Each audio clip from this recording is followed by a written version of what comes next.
But we'll just hang on for 5 minutes or so. We have had quite a lot of people sign up, so we'll kind of give people a chance to just get signed up and ready, or get signed in, should I say, and then we'll get started. So got a few minutes now just to make a cup of tea, have a comfort break before we get going. So yeah, we'll see you very soon.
Hello everyone. So some of you had a little sneak preview of me before, and some of you know me already, but welcome to everybody. Just to introduce myself, I'm Helen from Action Duchenne. So I'm going to be your host here tonight. Well, my host for just a little small part of it, because obviously our main host is going to be David. But I'm just here to welcome you. Just a really big thank you to everybody for joining us tonight. We're really, really happy to be able to put on this webinar. It's a subject really that always we get asked about whenever we're out and about meeting families, when we're talking to people. I think wherever you are and whatever stage you are in your Duchenne journey, this is a subject that's always relevant, and so we're really, really excited to be able to bring this webinar to you. David is a very, very familiar face at our annual conference. He's going to be joining us again in November, so we're really happy about that. And we're just really excited that he could be here with us tonight. So just a massive thank you to David as well. So before we get going, just a really quick little bit of housekeeping. You'll notice that you're all muted. That's on purpose, just to block out any background noise and make sure that we can hear David's presentation properly. And just to really go through how the evening's going to run. First of all, David's going to give his presentation. We want it to be an interactive session though, and we want to try and get through as many of people's questions as we can. But rather than kind of stop, start, what we ask you to do is throughout the presentation, whenever you could think of any questions, you'll see that there's a chat box just to the bottom right hand side of your screen. If you can type in any questions that you've got in there, we've got Lynette working in the background who's going to collate all of your questions, all of your messages through. And then once David's finished his presentation, we'll be able to go through and make sure that we hopefully get through all of your questions. But any that we don't get through, we'll can make sure that we get answered anyway. So if it's not tonight, it'll be tomorrow. And I think that's all I've got for you. So I'm going to hand over to David now, and we can all enjoy his presentation. Thank you, David. Okay, well, it's good to be with all of you. So I thought what I would do is first start by asking, yes? Can you hear me okay, everyone? So what I thought I would do is start by asking, how many of you have heard me present before at Action Duchenne Conference? And if you could just put in the chat box, if you have, that would be helpful, so that I can think about how I share the information that I've already shared before. So what I thought I would do is start out, and I'm not going to present for most of the time because I do want to answer your questions. So I'm going to start by talking a little bit about how do you talk with your children about Duchenne muscular dystrophy.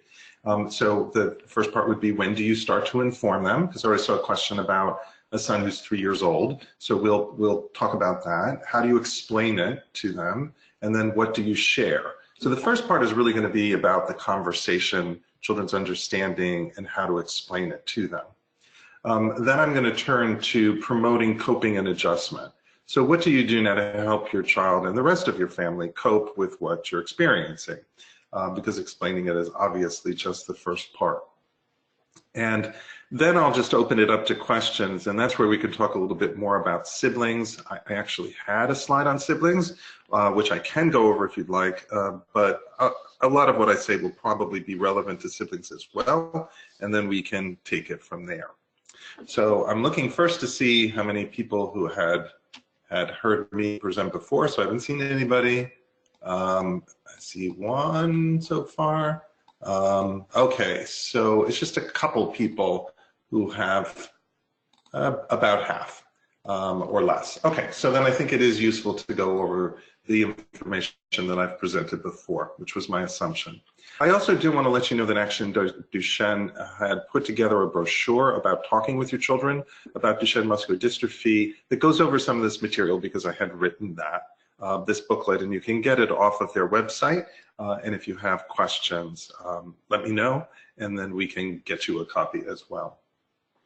So one of, I think, the earliest struggles that confront families of children with Duchenne's is really balancing, two different desires. One is to protect your sons from worries and concerns about their health, And the other is to maintain open communication so they can ultimately adjust to their diagnosis and develop self-management skills.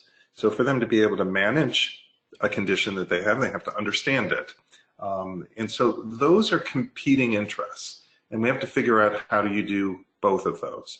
So I think the first thing is, when do you start to share that information? And my view has always been that the best time to communicate with children about something that's important in their lives is when it happens, or when you first find out about it.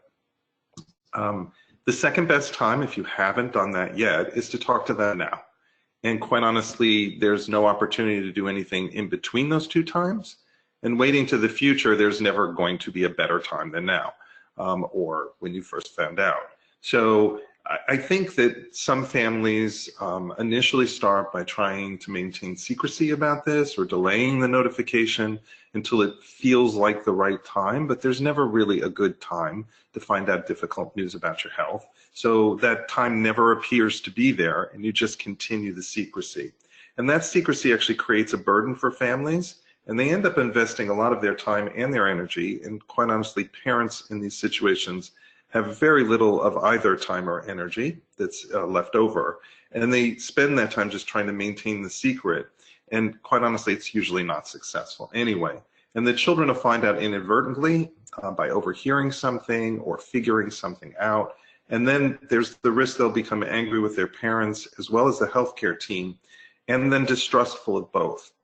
The reality is that even very young children know or sense that something's wrong, even if they haven't been told about it. So, I often tell a story that I was with, my kids, by the way, are daughters, and neither of them have Duchenne muscular dystrophy. So I'm going to be giving examples, perhaps from things they've said or done, that are very trivial compared to the experience that you're going through. And I hope that's okay. But I just want to illustrate that this happens with all children to some degree, although obviously what you're trying to deal with is not what happens with most children.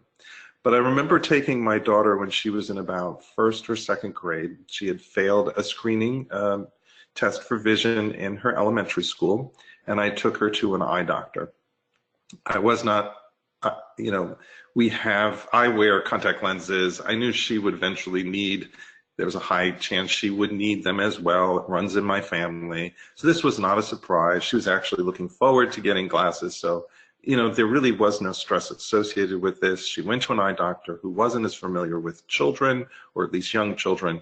And in checking her eye pressure, he checked it manually. So he put some sensor directly on her eyeball, and she was like 6 or 7. So she squinted, and the pressure was falsely elevated.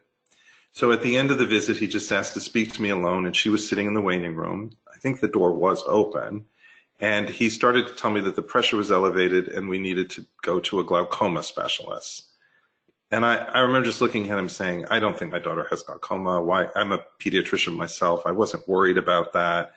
And he just said, no, it's probably a false elevation, but you really should just check it out.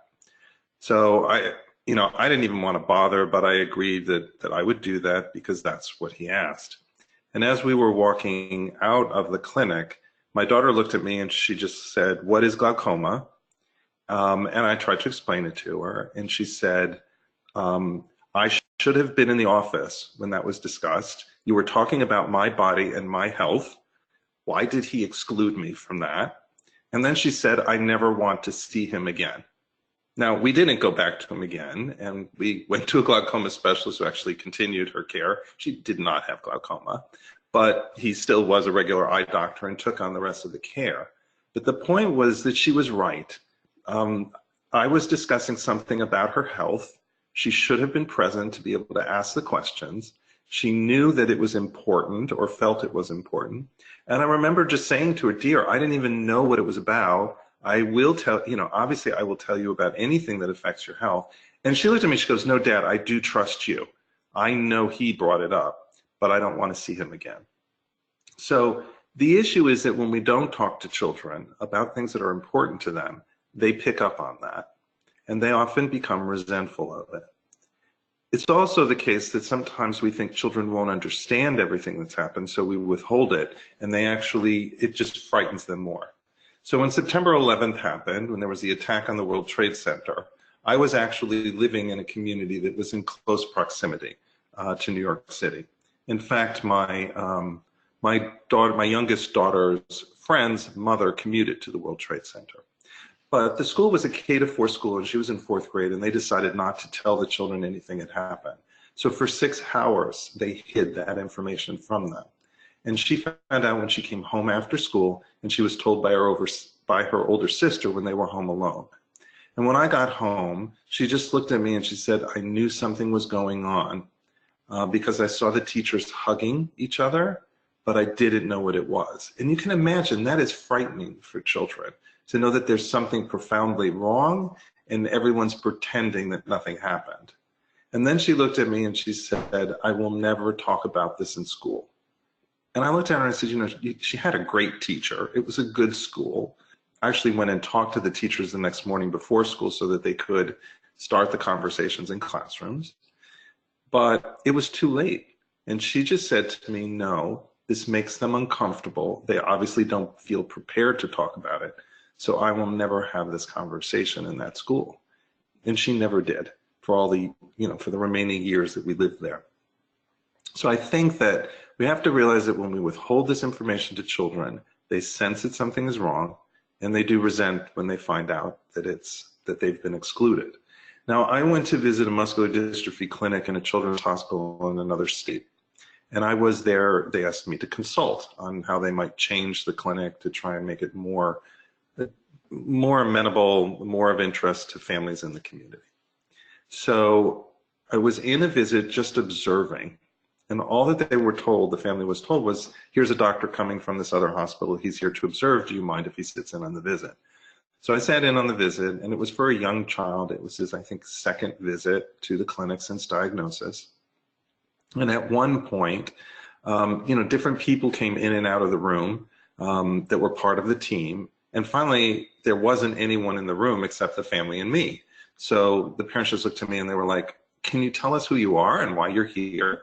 So I explained a little bit that I'm here because I help advise families about how to talk to their children about this. And at that point, the mother got kind of flustered. She sent the child out with the dad, and she said to me, we have not told our child. He does not know he has Duchenne muscular dystrophy. I wasn't planning on telling anything, obviously, in that visit.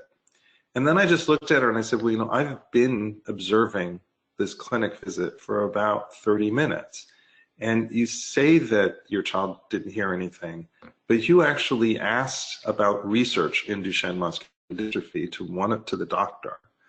The physical therapist came in and you talked about your vacation in Disney World, and the physical therapist said, oh, do you want a physical therapist who knows how to treat Duchenne muscular dystrophy to come with you? And there was a 3rd time where it was specifically mentioned. And I looked at them and I said, I heard it 3 times for this visit. Do you really think your child hasn't heard it? So I think the thing is, kids are going to be exposed. It's best we manage that exposure in a way that's positive to children. And so you don't want to cover everything in one session, and you have to recognize you're starting a discussion that's really going to continue over years. So you want to inform children over time in a series of brief conversations. And in the initial conversation, you really just want to convey that the child has a serious illness, but it's not necessary to cover all the details of the illness or its treatment. And so the question comes like, how early do you start that? And that's what I would say is as soon as you find out, even if your child is 2 or 3, even if they don't have much of a vocabulary, that's how they learn their vocabulary, is you introduce words to them. Now, you don't expect them to know all of the words, and maybe the words are too long. So I've heard, people have said, they're not even going to understand what Duchenne is. The point is we introduce vocabulary to children before they understand what the words mean. So the example I often give is refrigerator. It's a very long word, and you use it with children when they're a year of age. They can't repeat it yet. They can't, they can't enunciate the whole word. They don't know what refrigeration is. They don't understand how it occurs or scientifically why it's necessary for food, but you refer to it as a refrigerator and they grow to understand that term. But if you just kind of refer to it as that special cold place, they really would never learn the word, and communication wouldn't be very effective. And you can only imagine how difficult it would be to communicate with children as they're growing up if we don't actually use the words that we should be using. I think you also give more power to a term if you don't use it. So I think it's a good idea to introduce it from a very early age. I also would say it's kind of, if you start at a very young age when they don't understand much at all, then it's a really brief conversation. So the example I give is talking about sex. We start by introducing the names of body parts in a kind of neutral, non-judgmental manner so that kids start to understand what we will be talking about in the future, and we've started the conversation. If you instead wait until kids are getting married to sit down and talk about sex for the first time, it's going to be a very awkward conversation. They're likely not to listen to you or see you as a credible resource, and chances are they've not only heard about it, but they've already done it, and you have not been able to impact how they would do that in a safe and responsible manner. So I think for, you know, a 5-year-old, you might start by telling them they have Duchenne muscular dystrophy, or just Duchenne for short. And you can give I'm going to give you a typical explanation for a 5-year-old, and you can adapt it down for a 3-year-old or up for a 7-year-old. So you can say that Duchenne's is a medical condition that some children are born with that makes their muscles weaker. And that's why you sometimes trip when you run, or you have sore legs at the end of the day. I would explain it isn't an illness like a cold that can be spread to other people, and you don't get the illness because you did anything wrong. Duchenne is the name of the person that first described the illness, and muscular dystrophy means that the muscles don't work as well. It bothers us that you have the illness because the doctors don't know yet how to cure it, although they're working on that, which means to make it better and not come back. But fortunately, there are medicines you can take and exercises you can do to keep your muscles as healthy as possible for as long as possible. And we're going to work with your doctor and the team at the clinic to keep your muscles as strong as possible. So it's just a simple explanation. Doesn't have to be upsetting or overwhelming, and it names and defines their condition for them so they can start to talk about it.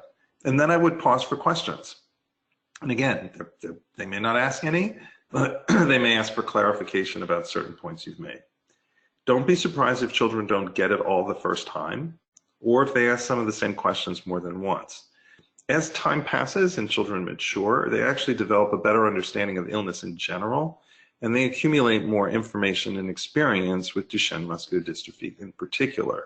So they may return to questions they already asked because they may now have a new understanding and want a deeper understanding of this particular condition. Or they may not have been satisfied by the answers they received in the past. So sometimes it's entirely new questions that they never thought of asking about. So focus your discussion on practical information that's relevant personally and presently, or likely to be important in the near future. I wouldn't focus on conversations of long-term prognosis because for a number of reasons. One is young children tend to be most concerned about what impacts them now, and chances are the prognosis is going to improve in the future. So what you say now, particularly if it's a prediction about their future course, is likely to be inaccurate. And so it isn't necessary to share that from a very young age. I also tell people, remember, some of the questions are rhetorical, and they're really seeking support rather than information. And they may not even be seeking reassurance. Sometimes when children ask, why did I get this? You start to explain they were born with it. And then they ask, why was I born this? Why did I have to get it? And you start talking about genetic mechanisms. Sometimes they're just saying, it's unfair. I don't know why I have this, and other people don't. And so sometimes what they really want is a hug, or someone to just say, no, it's not fair. I wish you didn't have it too. So recognize the fact that sometimes questions come and they're not really looking for the same type of answers that you think they are, but they're really just trying to express their distress. And then we need to help them deal with the distress. And that's what I'm going to go over next. But let me pause. Any questions to start with, you can type them in the chat box about how do you start this conversation, or anything that I've gone over so far about talking to children. So I'm going to give people just a minute or two because I know you have to type.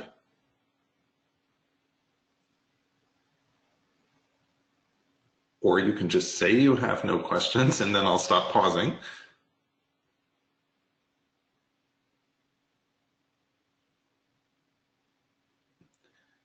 All right, so then what I'm going to do is just go on to the next portion.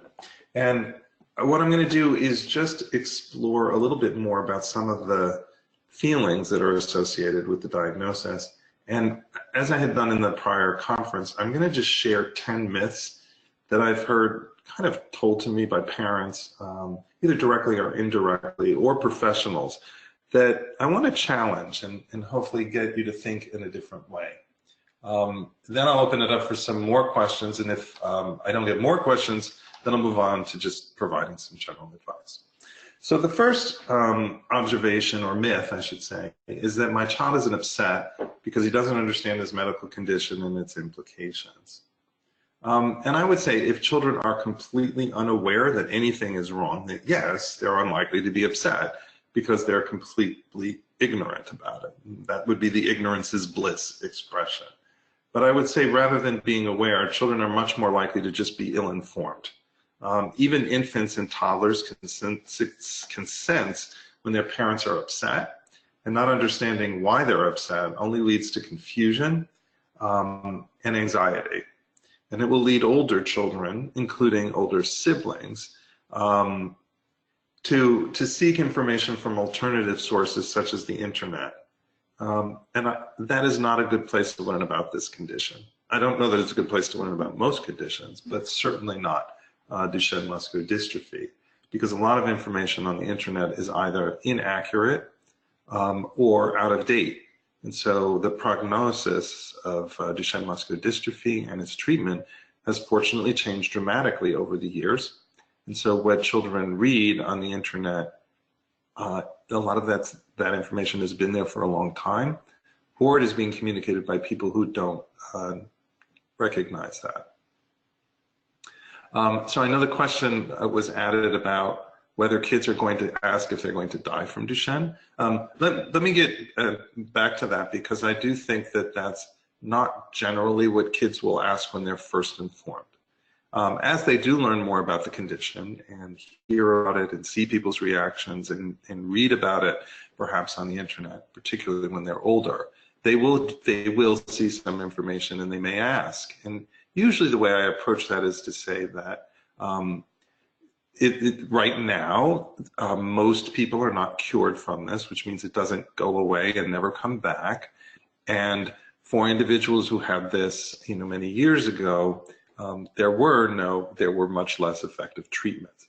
Individuals do get sicker as a result, as their muscles weaken, and that can have serious health effects for them. About whether or not they're going to die from Duchenne, you don't know what they're going to die from. Actually, no one knows what they're going to die from. So I think I wouldn't predict that they're going to die from a particular reason, whether or not there are improvements, dramatic improvements in the care. I have actually heard people say, for example, I don't remember who made this statement in the first place, that life is actually a universally fatal sexually transmitted disease. The point is everyone eventually dies, and we don't know what we're going to die from, and that's part of what's frightening for some people. And we don't have reassurances about the length of our life or the terms by which it will end. And so I understand that individuals who have a potentially life-limiting condition, that's the way I usually refer to conditions like Duchenne muscular dystrophy, it's potentially life-limiting. I understand that creates some anxiety. And so really then you just have to help you can't say yes or no. What you can do is help them figure out how do you cope with that distress, that not knowing, that knowing that you have a condition that's serious, how do you deal with that because it causes distress? So they first obviously have to know that they have the condition and then understand something about it in order to then figure out how to cope with those feelings. So, I was taking care of a boy who had sickle cell disease, and this was many years ago. And he was about 12 years of age, and he was in the hospital because he was having these episodes where he got dizzy. And people were concerned that maybe he was having small strokes from the sickle cell disease. We call them transient ischemic attacks. And so they admitted him in the hospital, and he was there for about 4 or 5 days, getting evaluated and observed. This was, again, when I was in training, so it was a long time ago. Hospitalizations are much briefer now, but I actually had time to get to know him and sit and talk with him. And at one point, he just looked at me and he just said, after about 4 days, you know, I'm the oldest kid. And I said, the oldest kid in what? And he said, I'm the oldest child with sickle cell disease. And I said, you're the oldest one in the world? He said, well, I don't know about that, but I know I'm the oldest child with sickle cell disease in the sickle cell clinic. And I looked at him and I asked, what do you think happens when you get older? And he just looked at me and he said, I suppose you die. And I looked at him and I said, well, you're about 12, and at 13, we transfer to the adult sickle cell clinic in the hospital across the street. So no, you don't die. You're going to go to another clinic. And at that point, he just looked at me and he said, are you kidding me?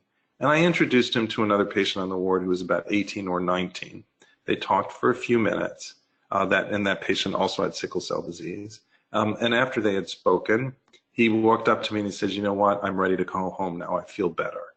His just misunderstanding about, he knew he had a serious illness, but he just got some fact wrong and made an assumption, and that actually resulted in a week-long hospitalization that was unnecessary.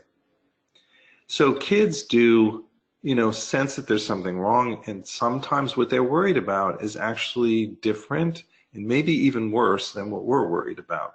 I know that might seem hard to believe, but they may actually be worried about something, you know, much more acute and immediate.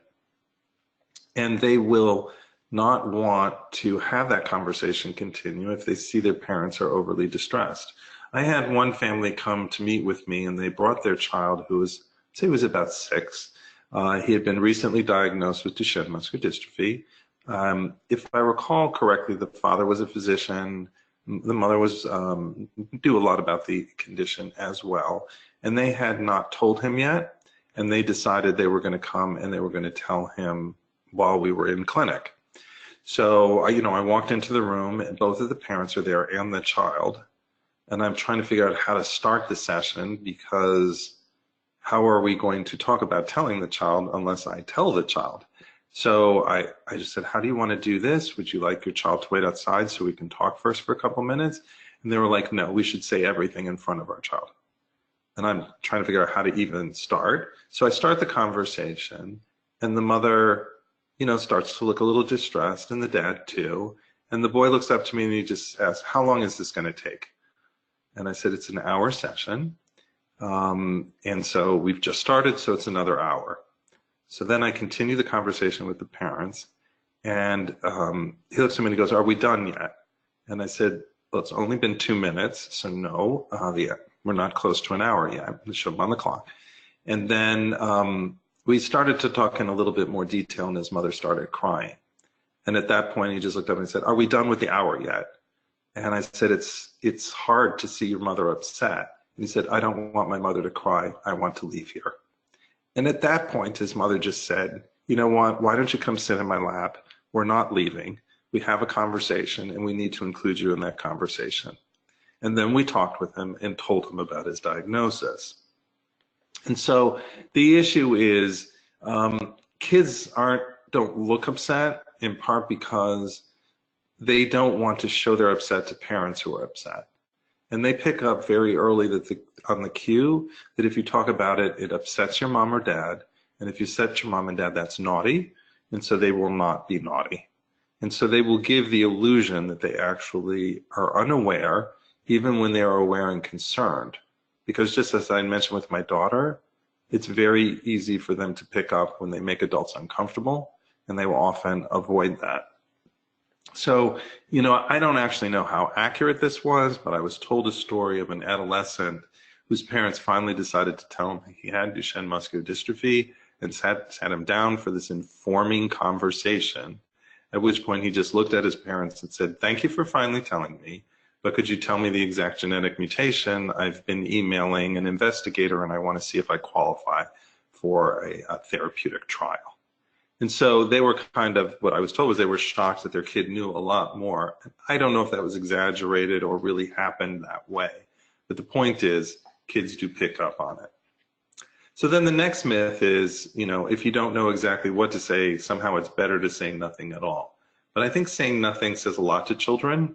It tells them that either adults are unaware, unconcerned, unwilling, or just frankly unable to be of assistance, or that it's just inappropriate to discuss this. And that leaves kids dealing with this alone. It leaves them confused and struggling by themselves. And we really don't want children in that position. I had gone to support a school after a major shooting that happened in a movie theater in the United States. And it was actually during the showing of a Batman film at midnight. And when I was working with the school system afterwards, they asked what age were they going. They decided on the first day back to school that they were going to have conversations in each of the classrooms about what happened and how children could get support if this was upsetting to them. And the question came up about what grade level to do this in. And the superintendent initially responded, he said, I don't know, we didn't discuss that. I would think second or third grade. And then he looked at me and he said, I can tell from David's expression that that's actually not the right answer. And I looked at him and I said, I think even kindergartners have heard about Batman. At which point he said, that is true, and we will do it in every grade level. So I was talking to one of the staff in the school, and they said they were initially very resistant to the thought that they would talk with kindergartners about this. And one of the parents, one of the staff said, my kid is just about to start kindergarten. So it was like just turning 5. And we made sure that my child didn't know anything about what had happened. We turned the television off whenever he was in the room. We didn't talk about it. There were no conversations. We put away the newspaper. We did not let him know about it.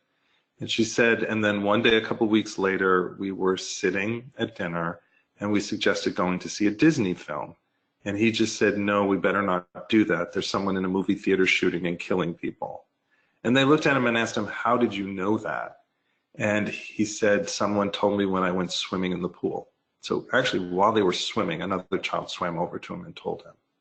What bothered the mother most was that this kid was afraid of being killed and hadn't even talked about it with her.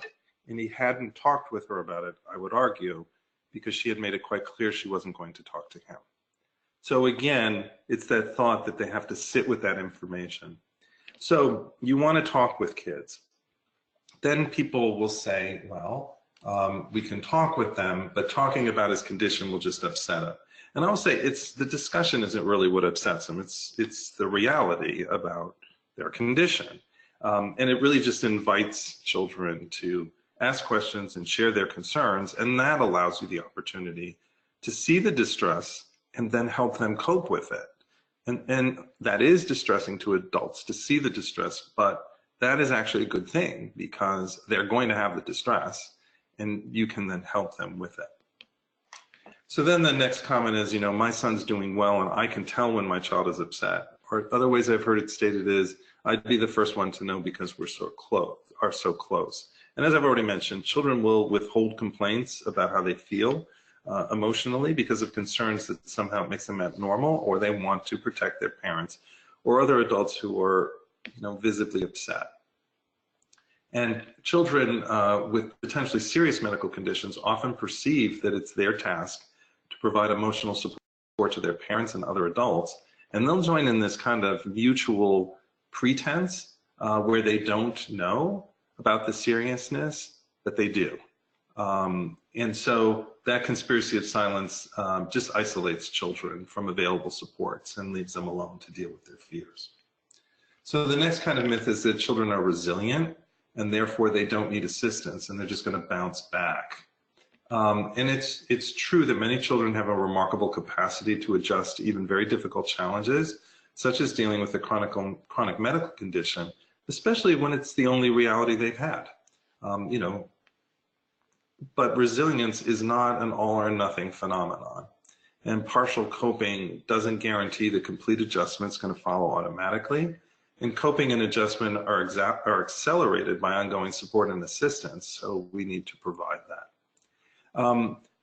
When people talk about resilience, whether it's in children or adults, the term actually doesn't, people who are resilient are not people who don't experience distress.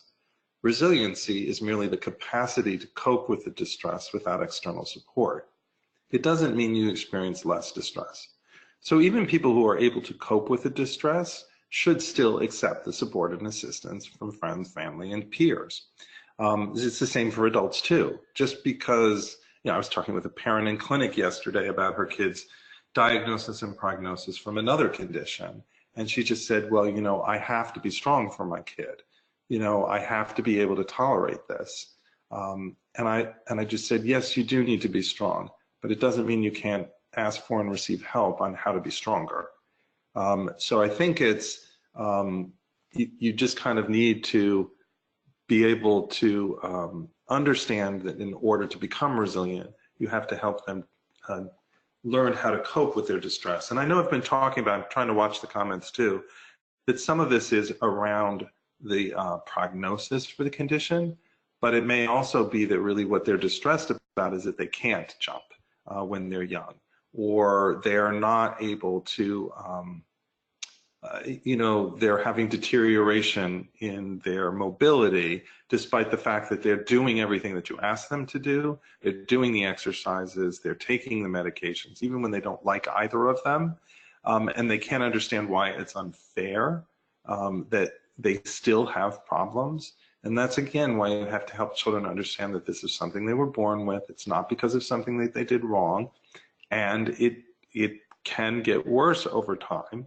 And that's the reason why it still progresses. And they have every reason to be upset or distressed about that. But you will help them deal with that distress and to cope with it.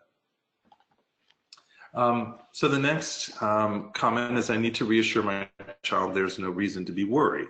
I think we have to realize that parents have very different concerns and worries than adults do. So a child may be very upset about the fact that they can't, do certain physical activity in the classroom, or when they're out playing with other children.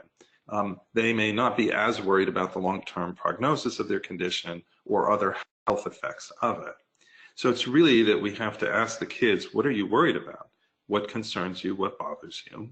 And some of their concerns may be the result of misunderstandings and limited or inaccurate information.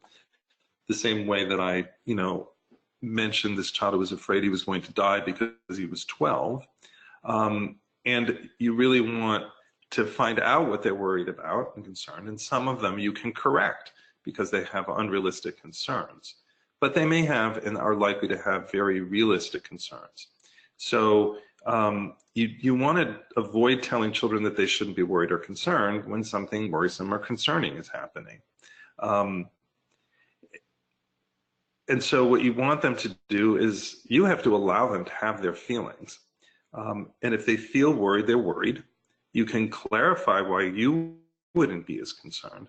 But if they stay worried, you don't really ever want to tell people they shouldn't be worried. I mean, when they are, instead you help them figure out how to cope with that worry.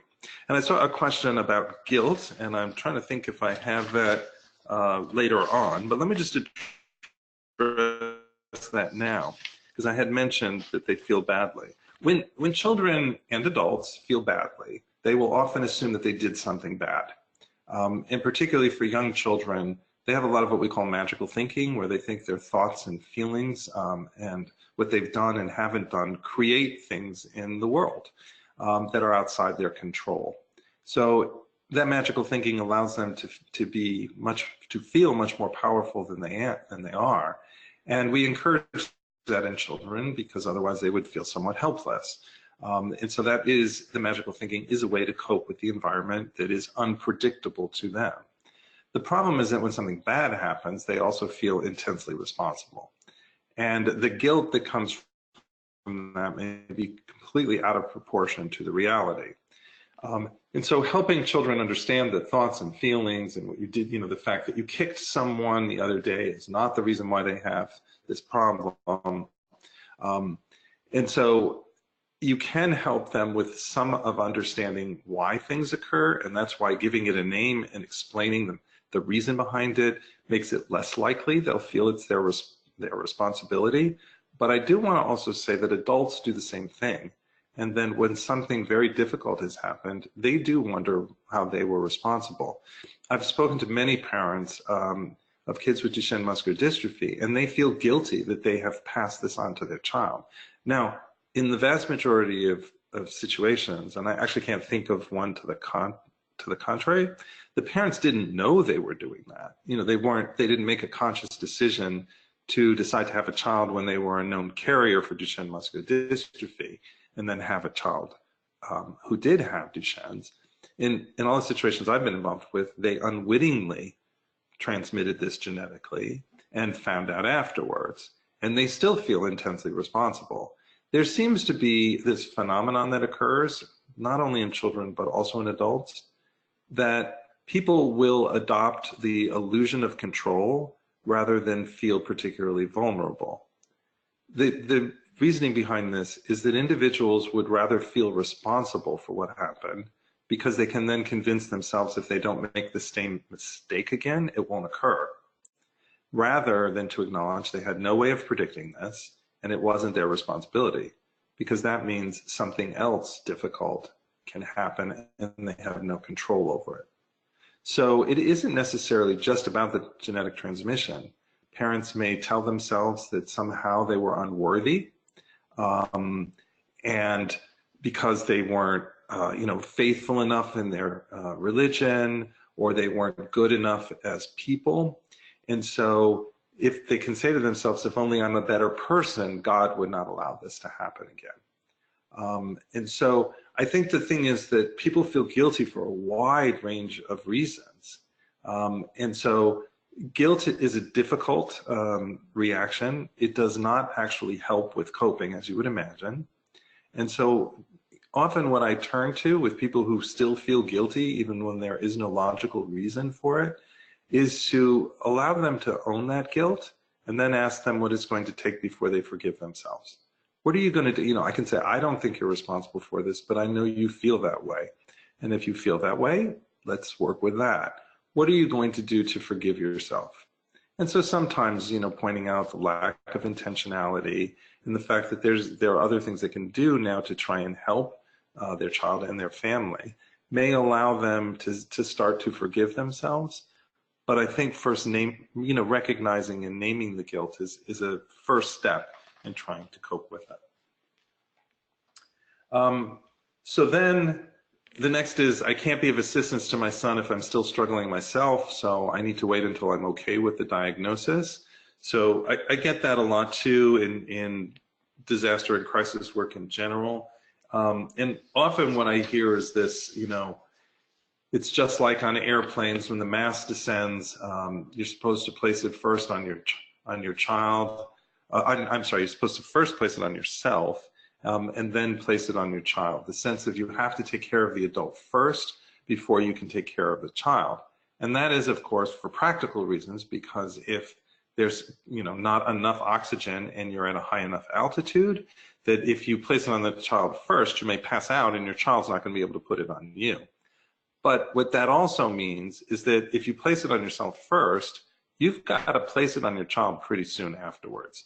I started to notice that they actually have clocks on some of the directions that they place in airplanes now about this. And so if this is just one that I took a picture of while I was bored on a plane. And you see here, within 10 seconds, you're supposed to place the mask on yourself as an adult. And within 2 seconds more, you're supposed to place it on your child. The point is, yes, you may wish to get the diagnosis yourself or ask the questions yourself, but you've only got literally a couple seconds in this scenario before you have to deal with the kid's needs.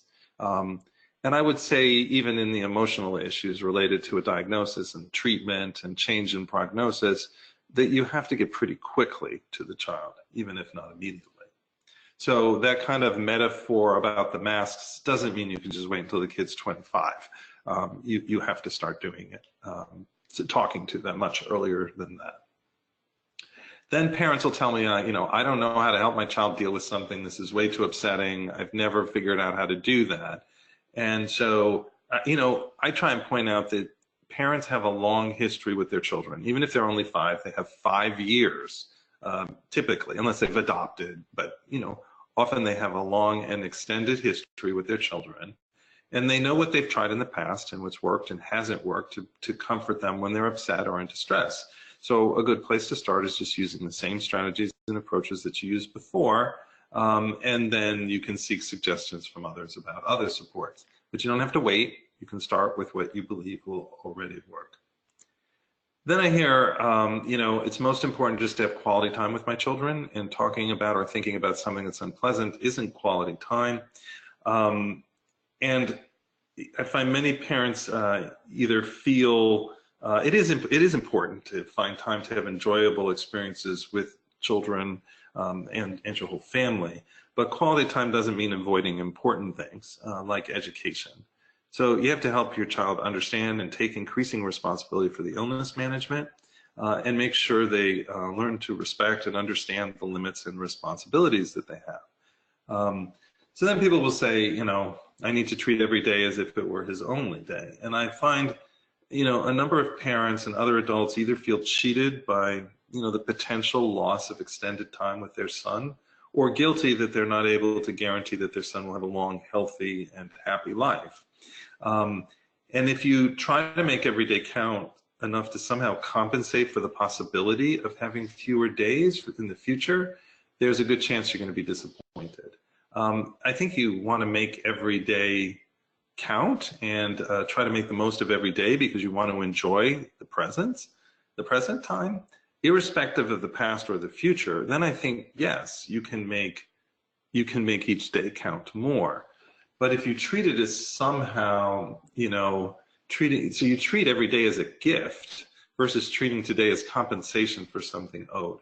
If you try and fit a lifetime of enjoyment into every day, you're going to end up with overscheduled and exhausted families and children that are just overindulged, and they'll be unable to deal with disappointment and fail to become responsible and competent youth and adults. I mean, the point is you can't live a lifetime in a day. It's hard enough to fit a day into a day, particularly when your child has a health condition that requires additional supports. So I would just say, don't even try. Just try and fit a day into a day and make the best of that particular day. So these are just, before I get into any other type of kind of common sense advice that I've shared in other presentations, I wanted to stop here and just address your questions, because hopefully by now you've put some into the chat box, and we can start talking about that. Let me see what questions people have.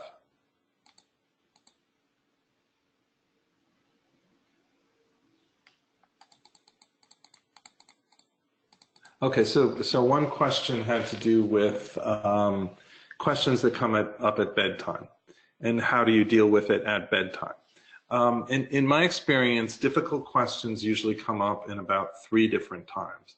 One, while you're running late to something, often in a car, and there's a reason for that, because they haven't, you know, they don't have to look at you if they're sitting in the back seat. They don't have to respond to your expressions. And you're kind of trapped. You can't really walk away if you're driving the car. So they will often ask in the car while they're running late to some appointment, or when they're really supposed to be going to sleep. And while children are going to sleep is not a time to try and bring up a lot of information that may be upsetting or overwhelming. But you know, the reality is if you don't talk about it at bedtime, then they're going to have to spend the evening not knowing that you wouldn't tell them what was going on. And then you're going to have to then talk about it while they're late for school or in the car on the way to school. So I think to a certain degree, what you do is you do your best to answer questions when they come up. Now, it doesn't mean you have to discuss everything. And so if a child asks you a question, you can ask them, why are you asking that question? What concerns you about it? You can address that particular concern. And then you can say, you know, this is a really important discussion to have, but I know it's your bedtime now and we're both pretty sleepy.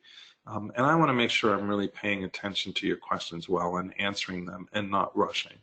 Is it okay if we sit down and talk about this when you get back from school tomorrow? I'll save some time. We'll sit down and we'll just have a chat. Would that be all right? So I don't think you can just tell them you're not going to speak about it, because that's actually scary when a kid asks a question and you refuse to answer it because it's so overwhelming they may not be able to deal with it.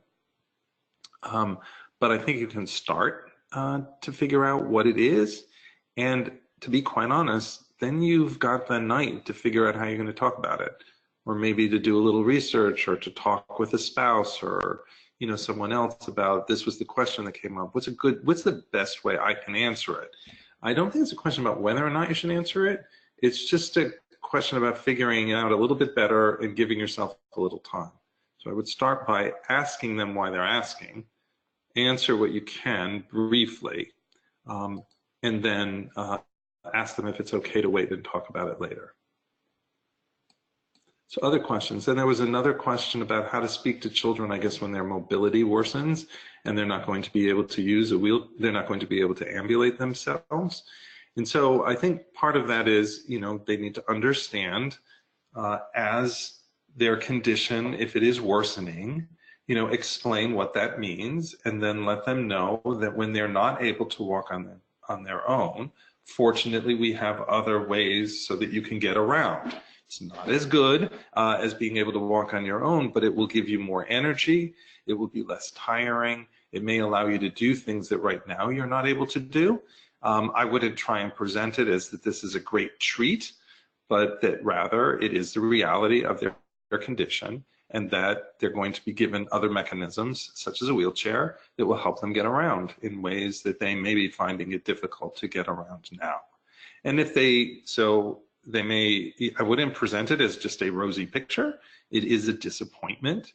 It may be a sign that the illness is not going away, or a sign that it is progressing further, and that may have implications, particularly for an older child, and clearly also for the adults. So I wouldn't be falsely happy about it, but I would present it in a way that you recognize that this is a disappointment, perhaps, but it is also an opportunity for them to stay as engaged as possible and to be able to do things that they haven't been able to do recently because of fatigue or pain, and that therefore that is the best option at this point.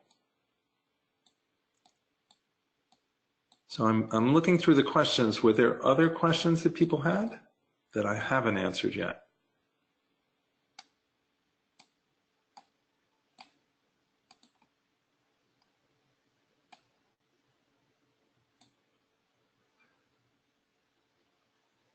So then I see there's another question that is, how can I be most supportive to my grandchild and his parents and his brother? So all of the things that I said are going to be relevant when it's, a grandchild versus a child. I think that one of the ways you can be helpful as a grandparent is that, number one, you can not only give attention to your grandchild, but you really need to give attention to your children, whether that's your biological children or, your son-in-law or your sister-in-law. And there are practical things you can do, like helping to provide care, either for the child with Duchenne or for the siblings, so that they get some time to themselves or get some time alone with a sibling or alone with the child with Duchenne. You can help them with practical needs, make sure that they have what they need financially, in terms of logistics, pragmatic issues, so that things can feel very overwhelming when you have a lot of things going on and a lot of responsibilities. And if you can share some of those responsibilities with their permission and when they desire that, to provide that kind of support. And then I also think you have to talk to your children in addition to the grandchildren, and help them process some of the feelings that they have, and make sure that they're going and talking with others, that they have, sometimes it can be really helpful for a grandparent to say, I really think what you're doing with our grandchild and your son is incredible, and you're such a source of support, and he's so lucky to have you as a parent or as parents. But I also recognize that this must be very difficult on you, and I really want to make sure you're taking care of yourself. Have you thought about, do you want some time so that you can just meet with another adult friend, and I'll take care of the kids or grandchild. Let me do that because I want to make sure you're okay. So that's one of the things to consider. One of the tricky things about being grandparents is that sometimes parents are really worried about very long-term issues. So I was talking to a parent in clinic yesterday, and she actually had a child with a severe neurodevelopmental disability. I mean, the child could not speak. He was already 7 years old. He didn't have a word yet. His behavior was very disruptive. And she was a single parent. She had gotten divorced. And she asked a question indirectly about the child's, how we would what his exact diagnosis was. And, the other physician was answering that question. And I finally looked at her and I just said, can I ask why you're asking that question? What were you wanting to find out by that? So I've actually found sometimes I don't answer questions. I ask people why they ask the question first. And so at that point, she just said, well, I'm the only one that takes care of him. And I need to believe he's going to be cured from this, because right now, I don't know what would happen to him if I weren't there to take care of him. And then she just started crying, this thought that no one else will be able to do this or will be willing to do this. And then she mentioned her parents were very helpful, and she did, appreciate their support. But then I just looked at her and I said, but let's be honest, you're worried about what's going to happen in 30 or 40 years. Can you be confident your parents will be there to provide that level of support? So sometimes grandparents not only should provide the support, they should also make sure that there are other alternatives for getting that support. Because you don't want your child to be dependent on you only for support. You want them to have a robust network of supports and to be thinking about alternative ways that they can get support and care for their kids. And I know that's kind of hard as a grandparent, but I think that's also, an important challenge to face. So I'm trying to see if there are any other questions. I think there's one about no crying in front of our kid because we don't want him to watch us suffer. So first off, that's completely understandable that you wouldn't want to cry in front of kids or make them suffer. But the reality is, if you never show distress in front of children, you never model coping with distress. And if children think that the adults around them have no distress, then they will feel that their distress is unwarranted or unrealistic or bad, or that it makes them somehow weird. And so there's a certain amount where, yes, you can become tearful. Yes, if your child tells you that they feel horrible about something and you get a little teary from that or cry with them, that's just going to let them know you hear them. And they can express those things to you, and they are legitimate feelings. And I think a family member, an adult, can say, when they talk about the fact, I don't want to be in this wheelchair, it means I'll never be able to walk again, and I hate it, and this is unfair, and starts crying. If the parent or grandparent kind of becomes a little tearful and says, I know, it doesn't seem fair to me either, and it upsets me too, but this is what I've done that helps me.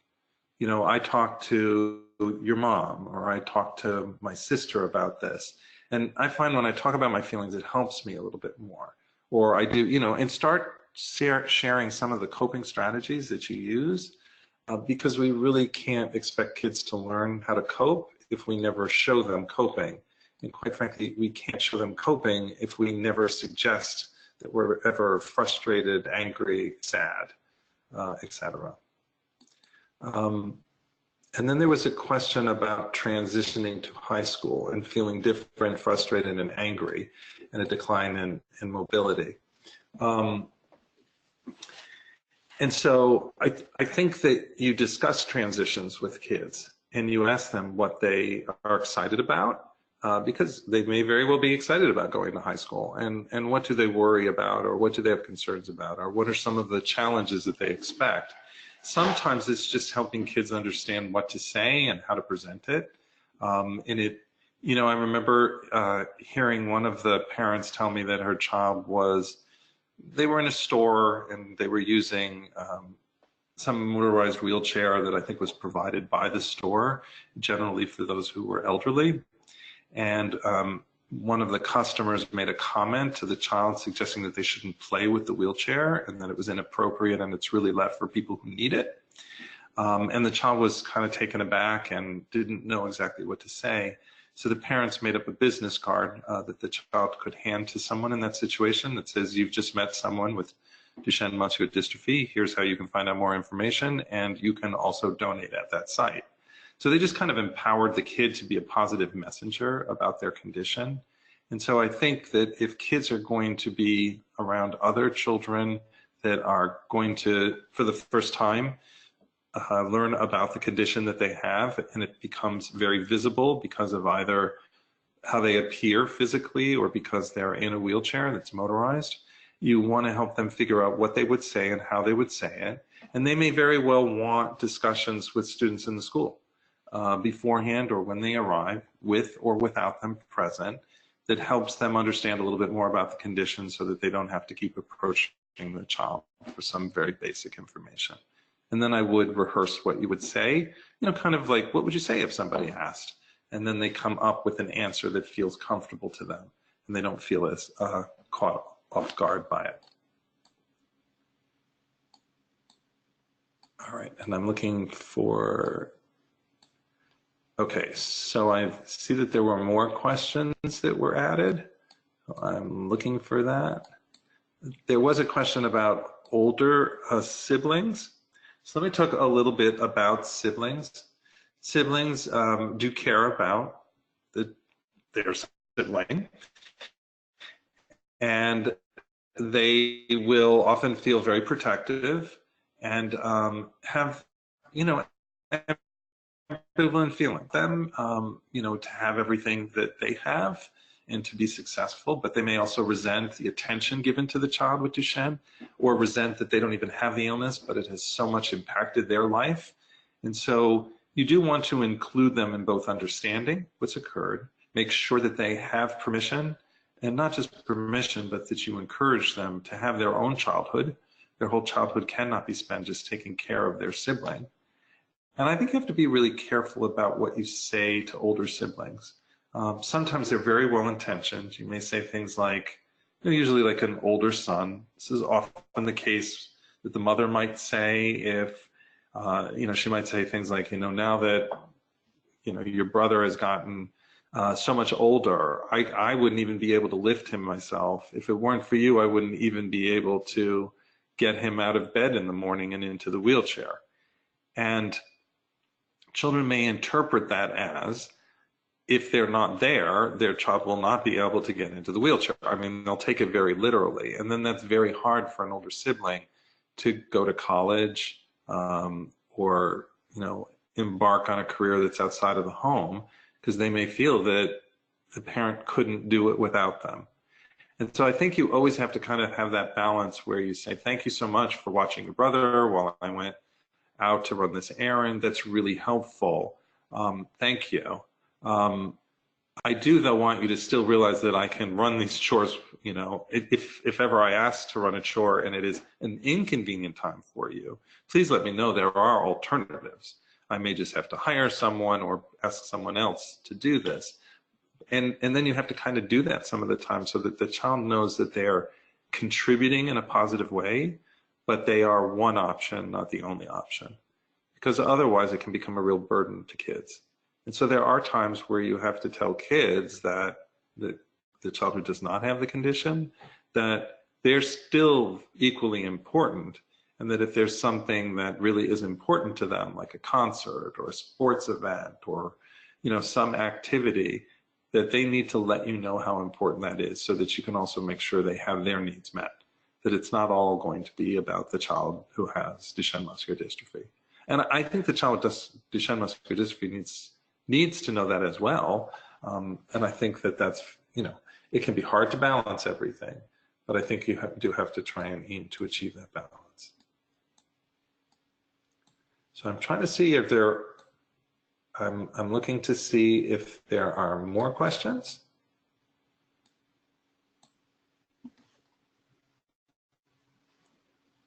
And I don't see other people on the webcam, so I don't know. You're going to have to tell me if there's more.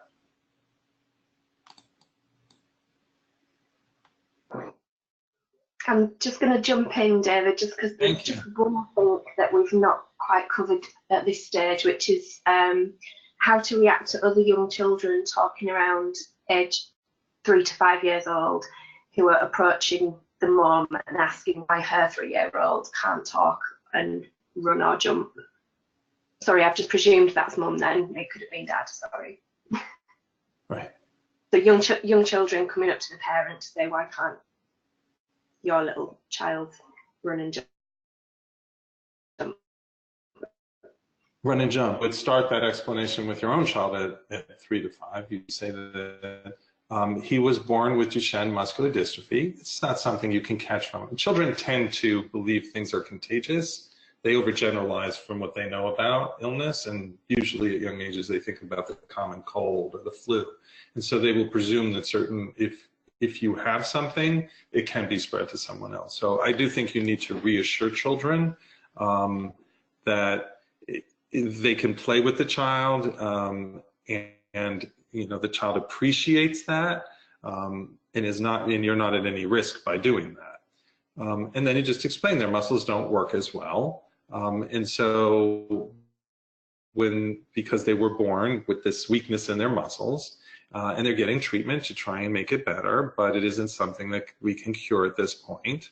And so he just has to learn to deal with that. And so there are things that you can do to help him. So for example, he likes to play with other children, but maybe you can give him part of the play where he doesn't have to run or jump. Maybe there are things he can do while he's standing still or even be seated. Maybe you can come over, you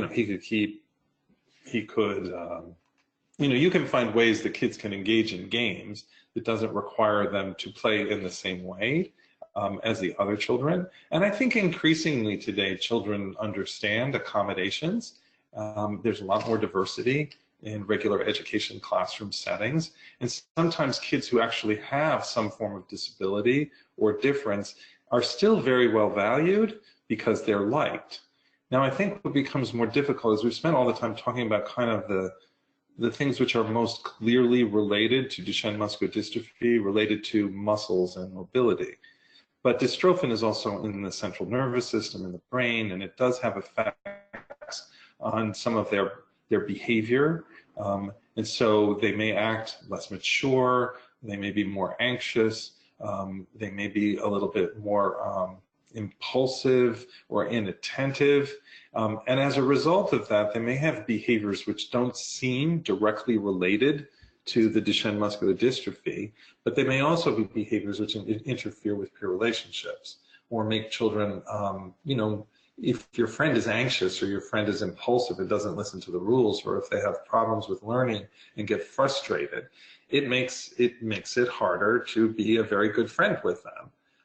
And so I think sometimes you have to try and figure out how you create those friendships and how you nurture the friendships for your children, such as encouraging them to invite other kids over, creating situations which make it positive for all that are involved, helping your children learn some of the skills so that they can, develop more social skills.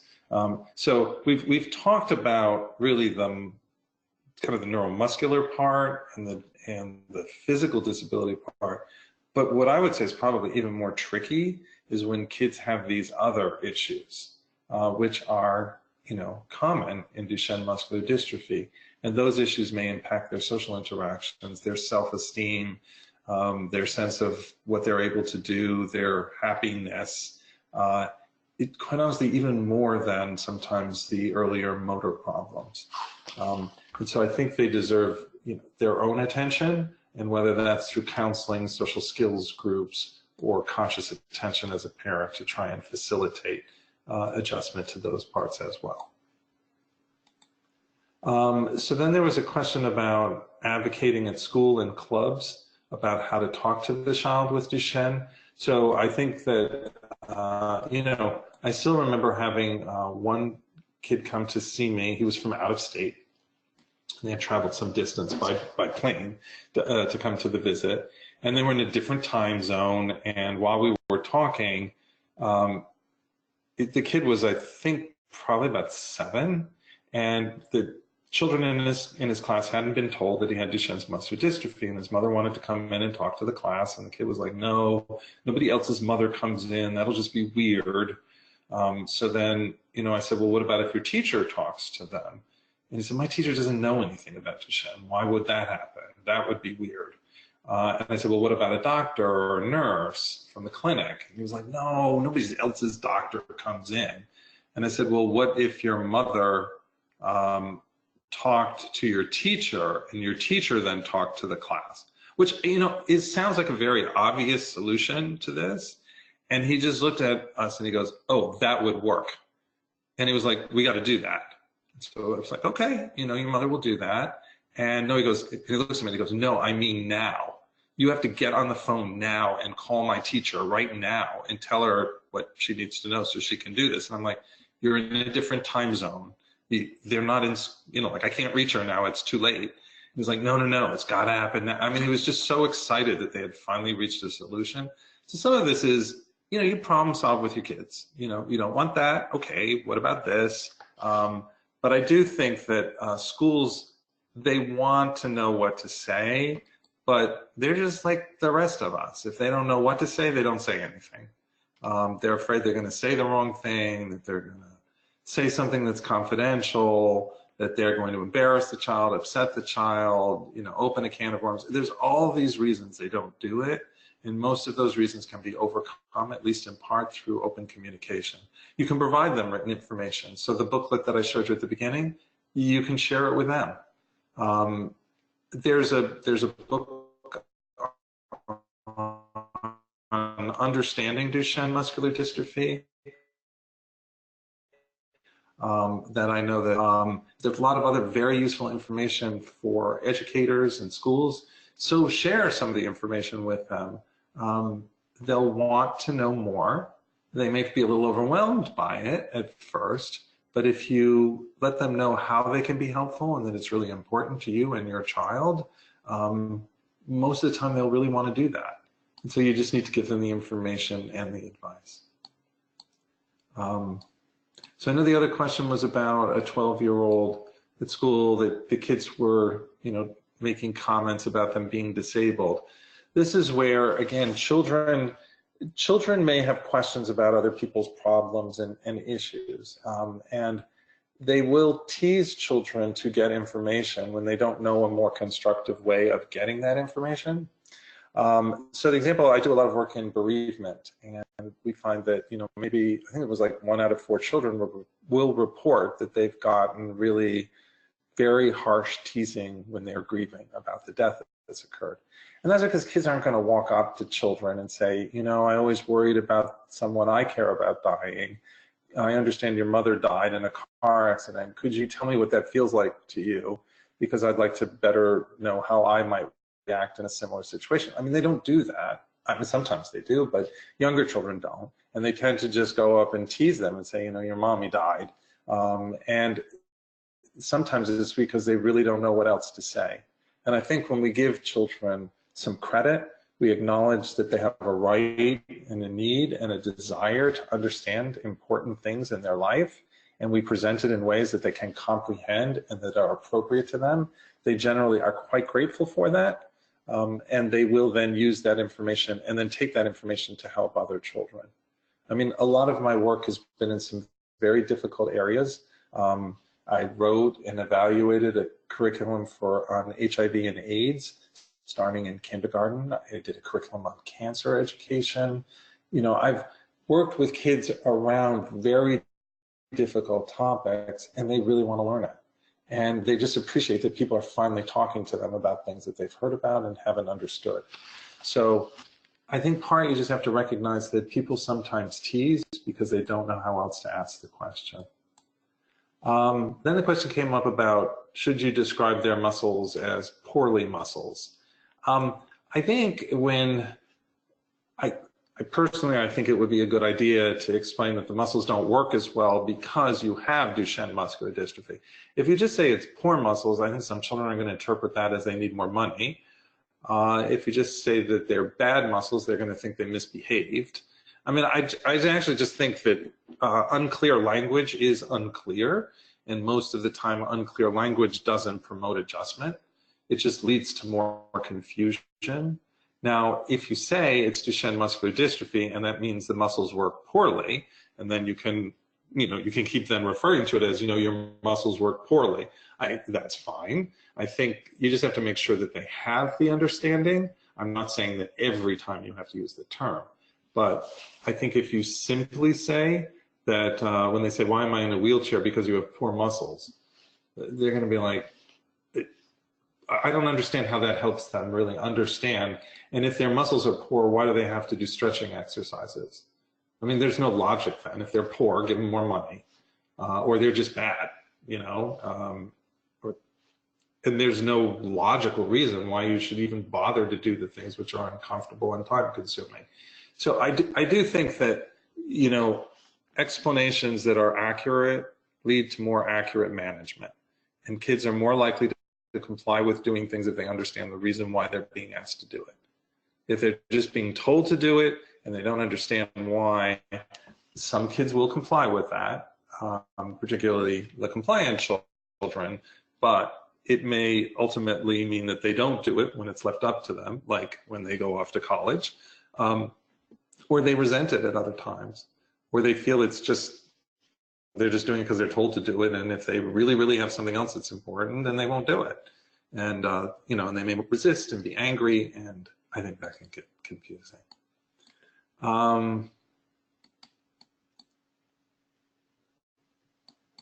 So then the question about what do you do if you have a child and they've been adopted, and there is the sense that the parent was aware of the risk and decided to have children anyway. So part of that is I would just explore with the child, why do you think that happened? And sometimes it's because the parent didn't fully understand that. Sometimes it's because they wanted a child so much that they took risks to the child's health and to their own health because they really, really wanted a child. And that might be a better, maybe easier to accept than my child, that my parent intended this to happen. Or it may be that the parent didn't truly understand what the implications were. So maybe they had heard of the diagnosis with the first child, but not really understood what it would happen. And sometimes you just won't know, particularly if it's a foster child and you don't have contact with the parents. So sometimes you just have to say to kids, I'm not sure why that happened. It's hard not knowing your mother.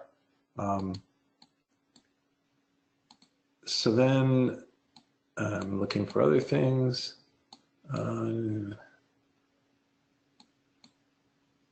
Okay, so what happens when kids don't want to talk about it? The kids don't want to talk, or they say they don't want to talk about it.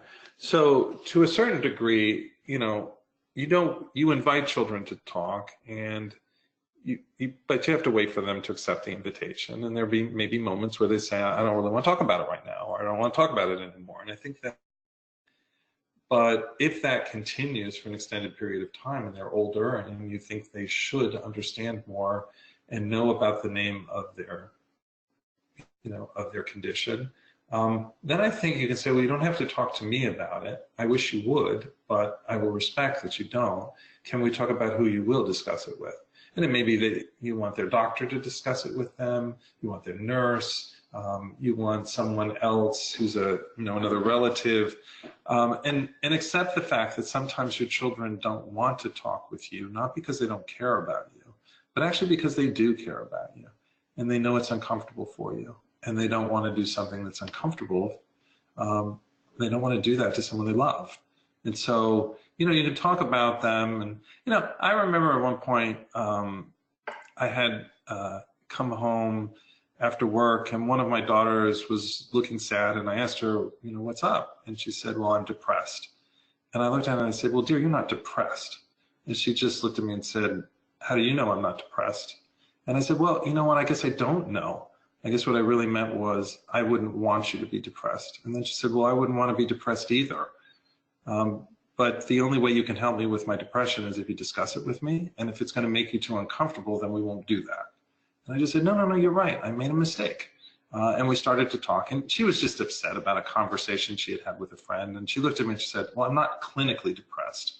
And as much as I wanted to say, well, that was what I meant, I didn't. And I just said, well, I'm very glad to hear that.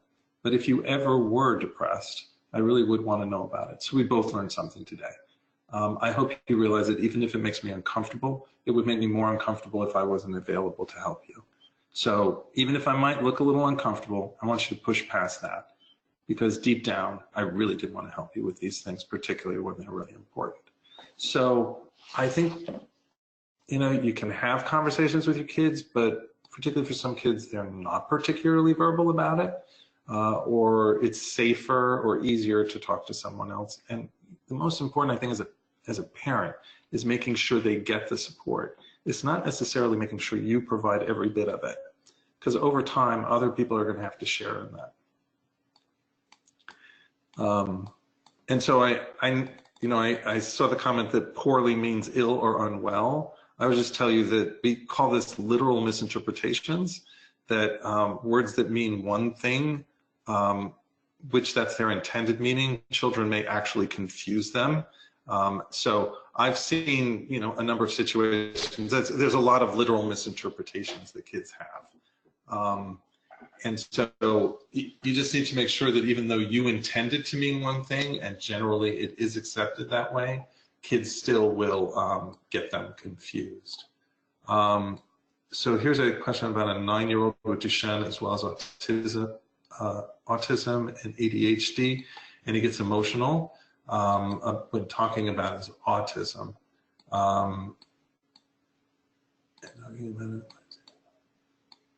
I think when you have children who have multiple challenges, particularly when they affect, like autism affects social relatedness and communication, and so it becomes more challenging when children have multiple reasons for why it's hard to talk about something.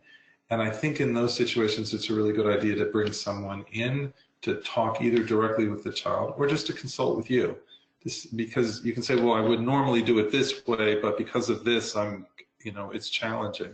Because to be quite honest, talking with children who have ADHD, autism, and a significant medical condition is going to be hard for anyone. And so getting someone in who can help you with that, I think, would be a good idea.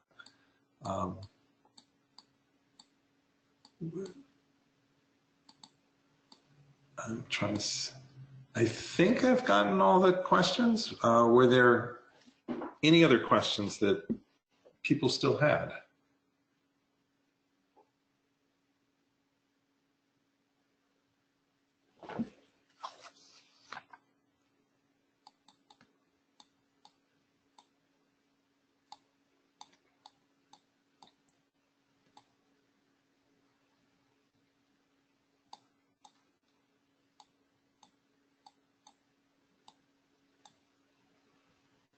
And as was already mentioned, I am going to be coming to the conference in November, and hopefully we can think about what I might be able to present then to be of assistance, more assistance, or other ways of continuing the conversation. I'm going to, or it may be that I'm reviewing some of the same information for parents who didn't participate, but may be able to still have some opportunity at the conference for people to talk to me before or after I've presented. I'll be coming to the dinner the night before, so if people want to talk to me individually, please feel free to approach me and ask. I'd be happy to talk with folks then, even though it's before the presentation, since I'm presenting at the end of the conference. So let's see, how do you talk about the non-physical aspects to the child himself and the kids at school and teachers? Well, I think you talk about the non-physical aspects such as impulsivity the same way you would talk to any child who has impulsivity. Help them to understand that, controlling taking time before they do things is something that is harder for them to do, and that you're asking them to learn that skill and to practice it. And you can say sometimes children who have Duchenne muscular dystrophy also have that problem. It's part of, it's part of what you got genetically or inherited or were born with, depending on the age of the child. We won't know for sure, obviously, whether or not the impulsivity is something that they would have had, whether or not they had Duchenne, but it is more common in kids with Duchenne muscular dystrophy. In terms of the other children in school, I would explain it the same way to them. Usually what I do say is what I've already said, that Duchenne is not just in muscle, I'm sorry, dystrophin is not just in muscles, it's actually in the nervous system, such as the brain. And that's why we believe that children who have Duchenne muscular dystrophy also have some other difficulties, such as problems with their attention or impulsiveness. And a small percent of children, but more than the average, may also have autism or have autistic features. Again, how much you share is going to depend on the age of the other children. But if you're talking about teenagers and they have a good understanding of autism spectrum disorder, then you might want to, and statistical probability, then you may want to, add the part that I talked about.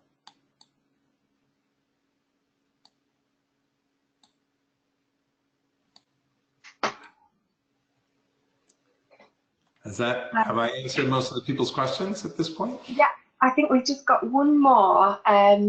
What do you do if you started talking to your child about Duchenne but haven't told them the name yet, and they say they don't want to talk anymore about it? Does this mean they're telling you they're not ready to hear more at the moment? Yes, and as I said, you invite people to talk, but they may not accept the invitation at that moment. And so I think that if you've started that conversation and there isn't any urgency to provide that information at that moment, then I think you can say, well, let's talk about this tomorrow. But I'd like to have this conversation in the future. So if they say, I want to talk about it right now, I can't talk about it right now, then you say, well, unless they have to. Now, if you have a child that has to participate in a medical decision that affects their care and there's some time sensitivity to it, they have to either approve or not approve to be in a trial, and they don't want to even talk about what they have, but you need their consent, or not necessarily consent, but assent, because they're a teenager, then I think you have to say, well, look, we do need to talk about this right now because we're going in a half hour to talk about this trial. You might be able to postpone that conversation, but if there's a time-sensitive issue, then sometimes you have to push past them saying this is uncomfortable. But the vast majority of time, you're having the conversation when there isn't urgency for it. And you can say, okay, we don't need to talk about it right now. I know you want to go visit your friends, or you want to go play, or I know it's time for bed. I'm going to talk, I will approach you tomorrow, and I hope you'll be ready to talk with me then. And if you're not ready to talk to me, maybe you can let me know who else you'd like to speak to about this. But I think if it's just the name, I would say you probably should have been, hopefully you will have shown them the name a long time ago, before they can even communicate they don't want to hear the name. So most of the kids who are going to a neuromuscular disorder clinic and have already had significant symptoms already know what it is that they have. I mean, I was talking with someone and they said, we've never told the siblings what he has. And I'm like, you really don't think that the 12-year-old knows? And they go, no. And then they were like, oh, wait a minute, we just did a walk for Duchenne muscular dystrophy and they all had t-shirts on. Maybe they saw that. And, the kid was at the Duchenne muscular dystrophy conference.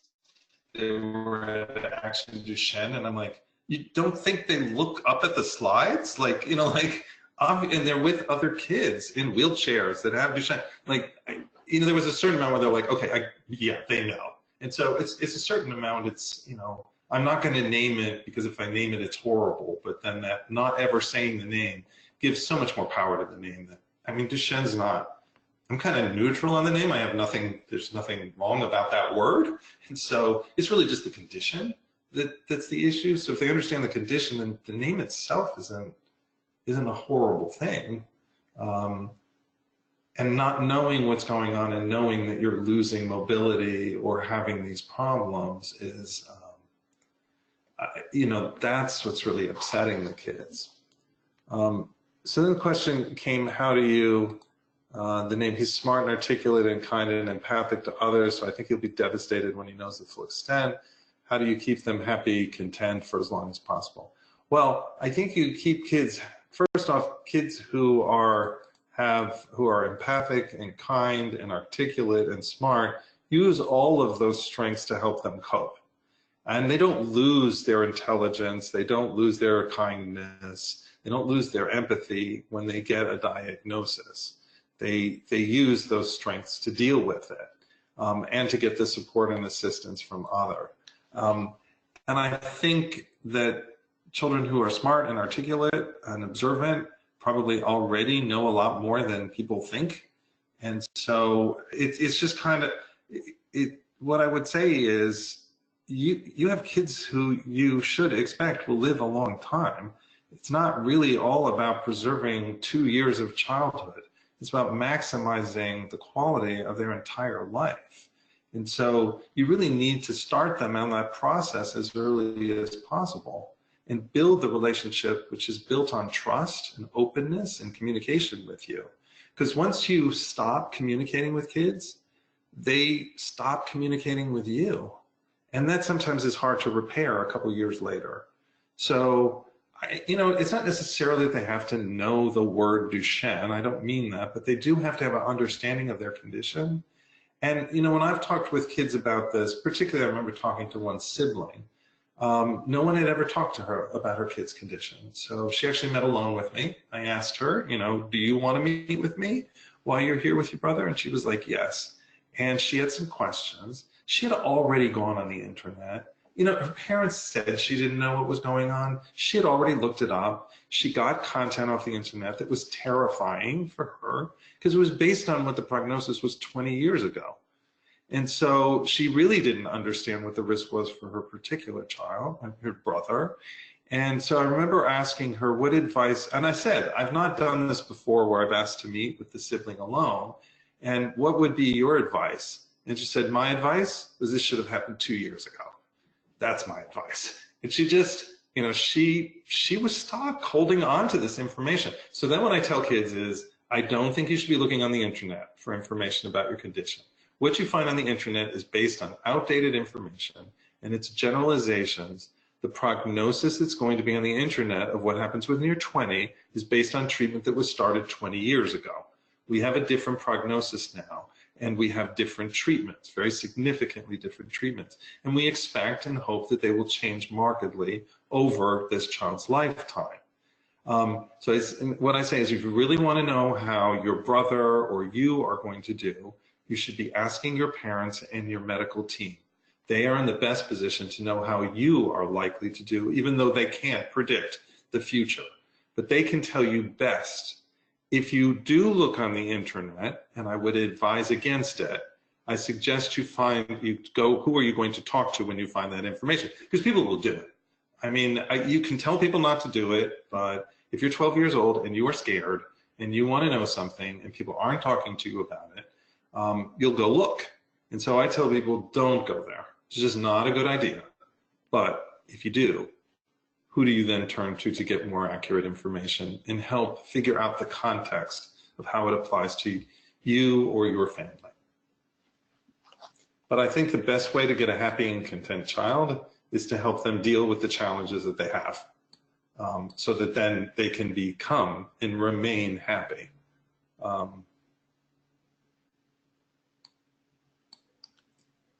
Are we done then? I don't. I think it seems that way. Okay. So hopefully this accomplished what you were looking for. It always is a little challenging to do it when I can't see anyone. So I do acknowledge I'm doing that without knowing your expression or knowing that I'm really answering what you're looking for. And of course it's generalities, because obviously not only am I not seeing the parents, I'm not seeing the children at all or learning about them. So I hope when I'm at the conference you can help give me a little more of the context so I can provide more individualized answers, but hopefully this was a good start.